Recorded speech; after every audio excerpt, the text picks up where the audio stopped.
How's it going? Welcome to the albums I listened to in the month of August 2023. Before going into that though, thank you guys for subscribing to the main channel today. The main channel, as I record this, has just hit 700 subs. Usually it fluctuates, so I don't know, by the time this video comes out, maybe it's gone back down to like 690 something, but yeah, thank you guys.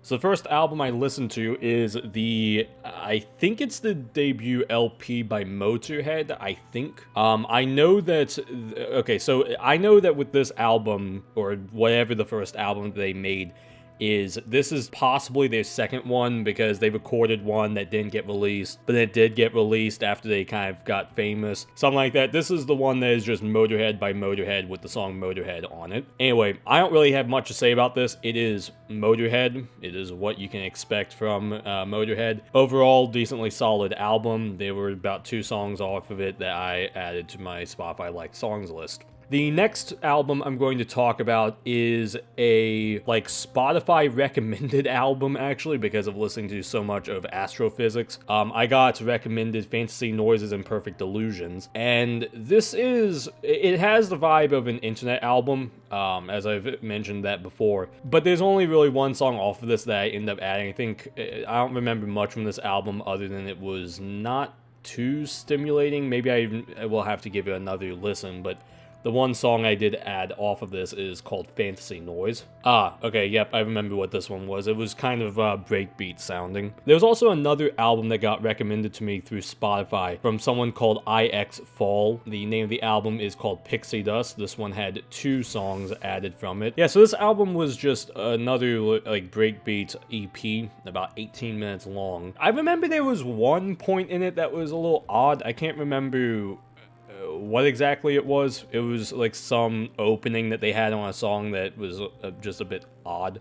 But besides that, generally the songs were pretty decent off of it. Again, breakcore album, if that's something that you want to listen to. So in the last half of this video, we got only 3 albums left, and they're all rock albums. I cannot recommend White Pony enough, because this is such a good album. It is a very consistent album. It is a very well-produced album. It sounds great. I was very selective about what songs I add off of this album onto my Spotify list, but even then, this album was a really great experience.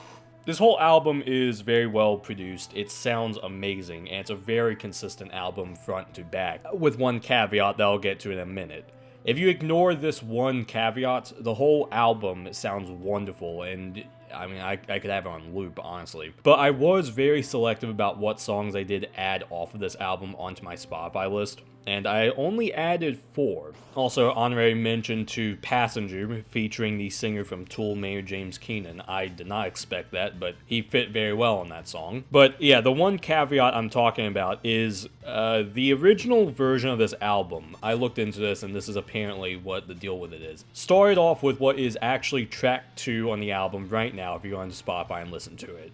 Back to School was not a song that was on this album when it first came out. It was made a bit afterwards to help promote the album, apparently, and it is really stupid because it doesn't fit with this album. Even though it was from the same era, it doesn't sound like really any of the songs on this album. It sounds like if Deftones did a cover of a Limp Bizkit song, whereas everything else on the album, for as pretentious as it's going to sound, the rest of the album was very artful, whereas Back to School was not. It's very clear that this was just tacked on, and it's very obvious it was tacked on when you look at the track listings and realize, oh yeah, they just put it at the front of the album for some reason. I wish that this was not on the front of this album. In fact, I'm kind of tempted to just take it off of the album and have a playlist where it's this album without Back to School, because yeah, Back to School sucks, but Pink Maggot is really good. Definitely give this album a listen, but also give Around the Fur a listen as well. Both of these albums are really good, and Around the Fur actually predates this one. I think it's the release right before it. Yeah, Around the Fur was their previous album, so give that a listen as well. Alright, so this is going to possibly become a recurring thing on this channel for as long as I can have the patience for it. So the first video I did like this, I talked about how I listened to Filth by Swans. Well, I have now listened to Cop and their Young God EP, and man.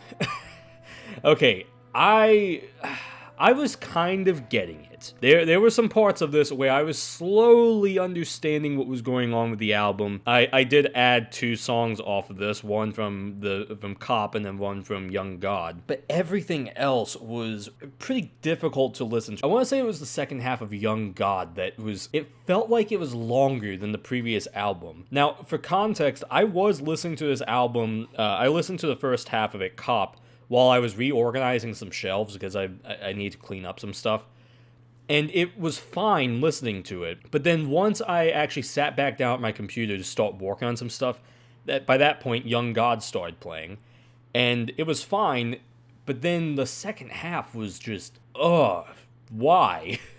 There was a song that I am not going to say just because it could get this video actually claimed for community guidelines, possibly. I don't know. I don't really want to risk this video getting a strike on this channel for fucking Swans, but yeah, there was a track, and I didn't add this because I don't want to listen to this again, but I got what they were trying to do. There's a track on the Young God EP specifically that, as I'm listening to it, I kind of get what they were trying to do. Doesn't mean it's something that I want to listen to. Absolutely not. I can at least understand the concept and get what they were trying to do. However, I am still very interested in how Swans progresses from everything that I heard on Cop to The Glowing Man, because that's part of what got me interested in actually seeing what the Swans discography sounds like, because I keep hearing like, oh, Swans is amazing, listen to Swans, it's amazing. And I'm not getting that yet. Going through their whole discography, which I guess is something that I will begin doing. Just this particular entry, I think it was starting to make a little bit of sense to me, but man, I really fucking hope they can get past this weird industrial noise shit that they're doing and actually get to something that maybe I'll enjoy. At the rate I'm going, it's possible that we'll get through the first half of Swans' discography in 5 years. Right, I think that concludes everything I wanted to say. Subscribe to the channels. Thank you again for the 700 subs on the main channel. I'm out.